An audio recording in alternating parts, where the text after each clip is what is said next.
Hello, and welcome to Talk Relationship to Me, the show that explores some of the most important relationship topics.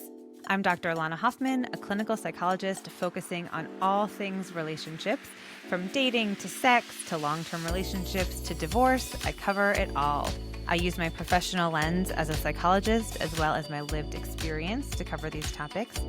Do you need to talk relationships? You're in the right place.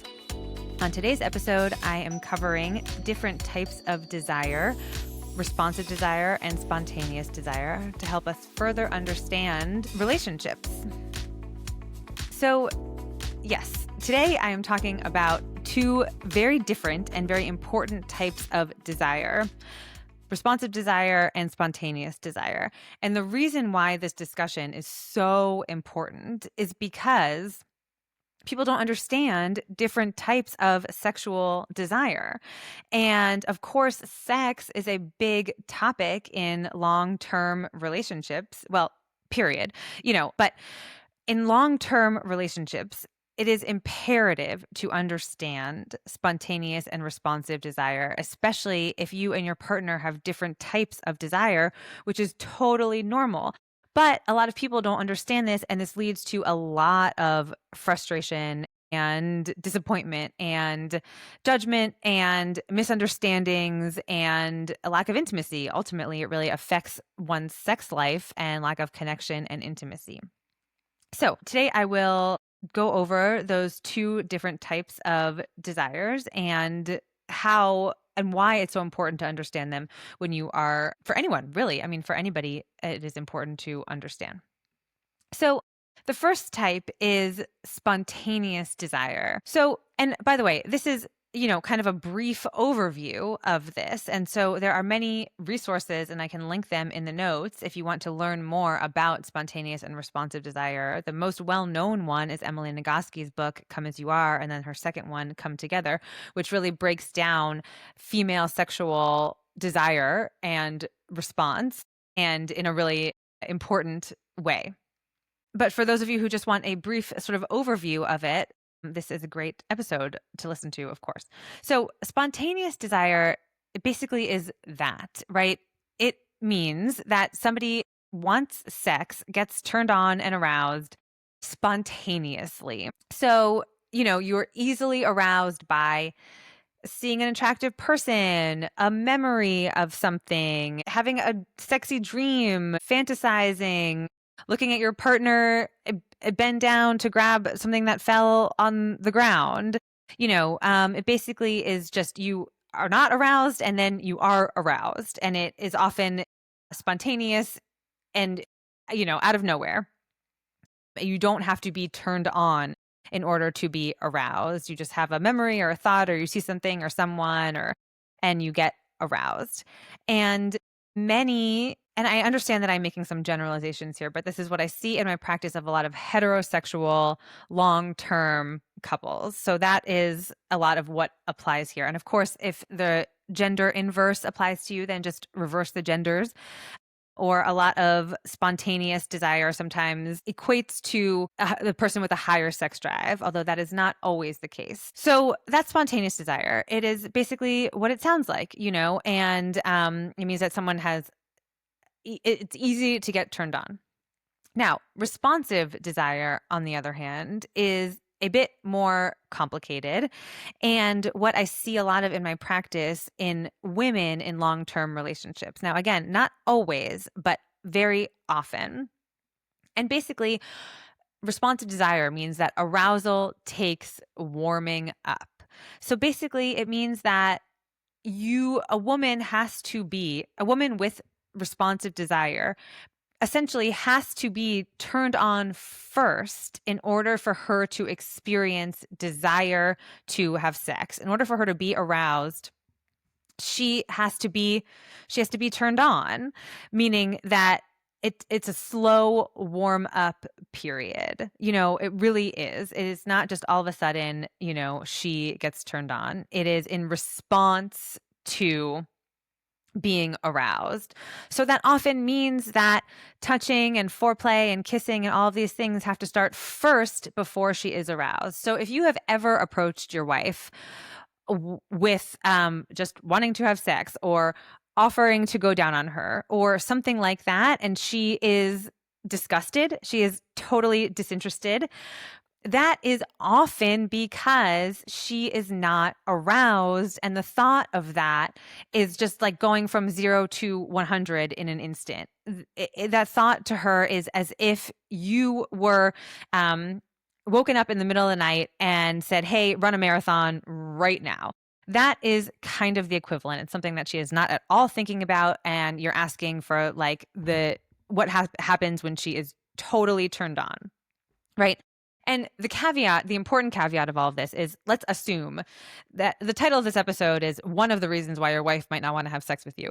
There are a lot of reasons, but let's just focus on this one for this episode purposes. Let's just assume that your wife is into you, she is attracted to you, she loves you, and she generally likes sex, right? So like all those things are very important for a good sex life. So let's assume all those are true, which I understand is not always the case, but for our purposes, then responsive desire is the important piece here, right? So if you are asking her all of a sudden out of nowhere, she is not turned on to have sex, this is not happening. Her desire does not respond in that way. And that's even more of a turnoff for her. And if you are listening to this and you're thinking, well, this wasn't always the case, when we first got together, she wanted to have sex all the time. She was turned on all the time. Yes, true. That is because of new relationship energy. That is because of hormones and all that yummy dopamine and oxytocin and serotonin and all the things that are kind of like drugs in the beginning of the relationship. And it overrides responsive desire. Women don't need as much foreplay and turning on in the beginning of the relationship because of new relationship energy. So they have more spontaneous desire in the beginning, and then over time that wanes. That is just how it is in long-term monogamous relationships for women most of the time. It is because if you think about it from an evolutionary perspective, women ovulate every month. And so in theory, women would have a different partner every month in order to propagate the species, right? And so, but this is not how our society is set up. Of course, there are people that are not monogamous, and I see those people too, and I have lots to say on that topic too. But for this discussion, for people in long-term monogamous relationships, women who started out being super into sex, having spontaneous desire, that makes sense. And then over time, it goes down because of long-term monogamy and the lack of novelty. And threshold is much higher for her to be aroused. So she needs to be relaxed in order to be turned on. And she also actually has to physically be turned on because she has responsive desire. So a lot of times when I explain these things to couples and they really start to understand responsive desire, this can be really transformative because men who have been rejected, who feel like it's them, start to understand that it is not a personal thing, that much of the time it's not a personal thing. And again, if it is, please come to couples therapy and we can work on it. But oftentimes just them understanding the biology behind this, that it is not, that it's not them, that their wives love them and they actually do like sex. And once they are into it, they actually do like it. And of course, the sex has to be worth having, which is, again, another topic. But then it makes them feel a lot better. And once people can talk about it and really understand, this can be really transformative in terms of people's sex life because it stops feeling like a personal rejection when men initiate in ways that are not sexy. Also another topic. Then they can start to really understand responsive desire and foreplay and the state that women need to be on in order to start getting in the mood and then to be turned on. So again, the responsive desire does not mean that a woman does not like sex.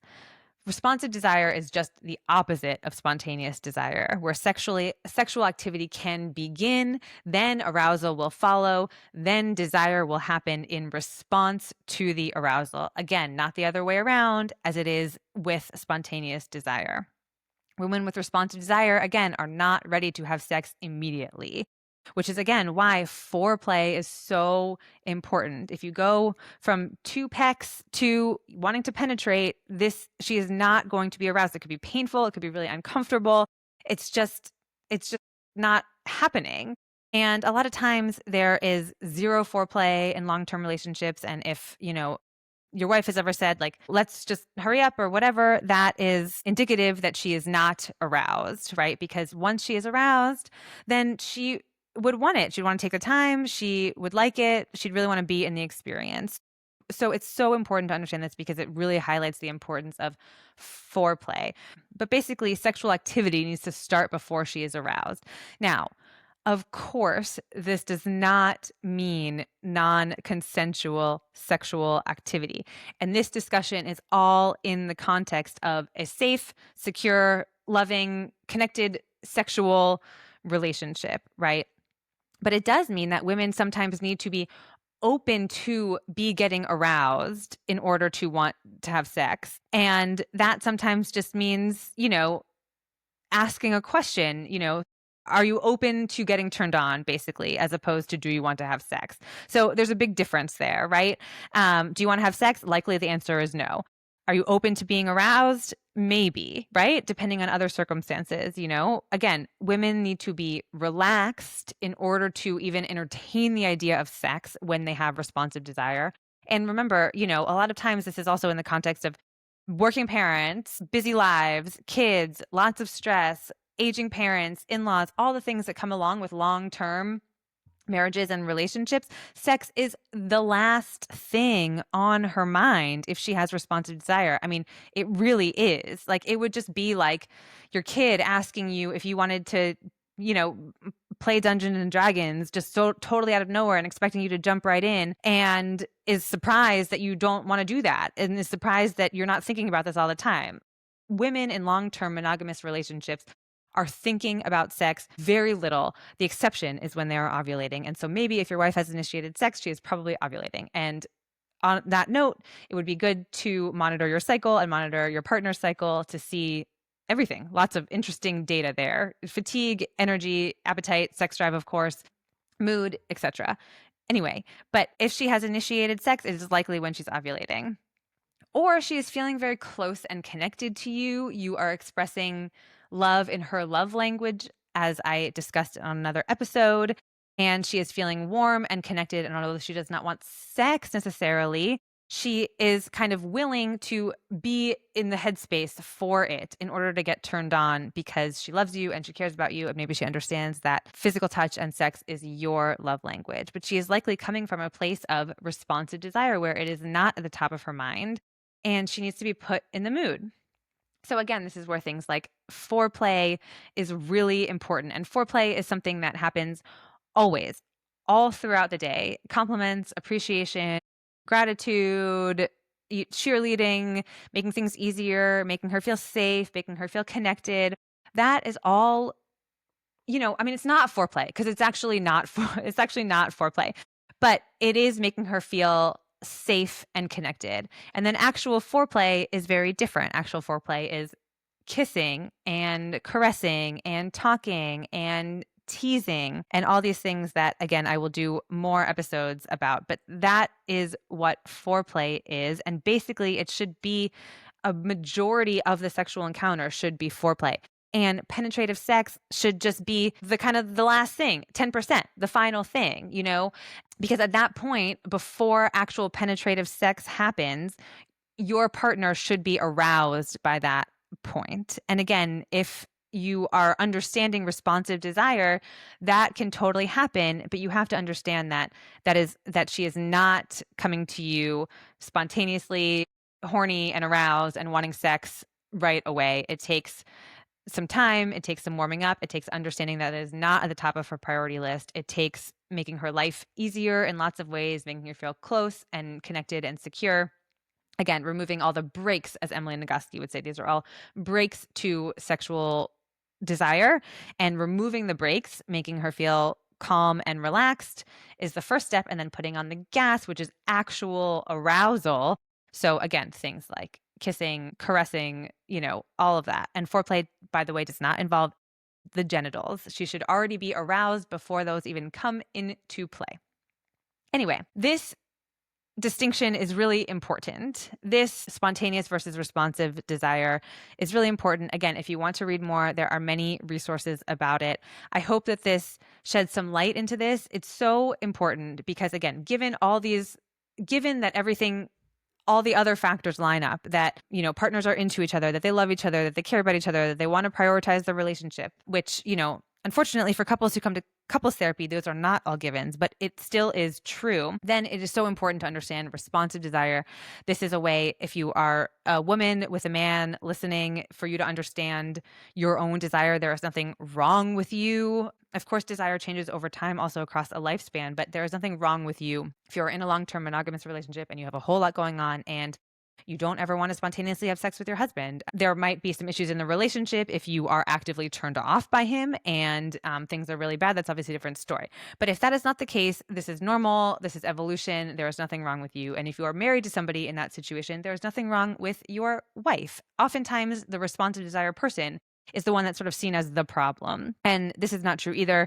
It is not one is better than the other. It is just different, totally, totally different. And you really have to understand these things in order to feel connected and in order to understand what your partner needs and to not take things personally and to know when and how to initiate and lots of other things around this topic. But I hope this was helpful in at least a sort of bird's eye view on spontaneous and responsive desire. And if you would like more, individual couples therapy, please feel free to reach out to me or my team, and we will be happy to help. This is one of my favorite topics to discuss. And of course, if you are in this place where you can't even begin to understand this because things are, in such a bad place with your relationship, please reach out for couples therapy. You don't have to do this alone. Okay.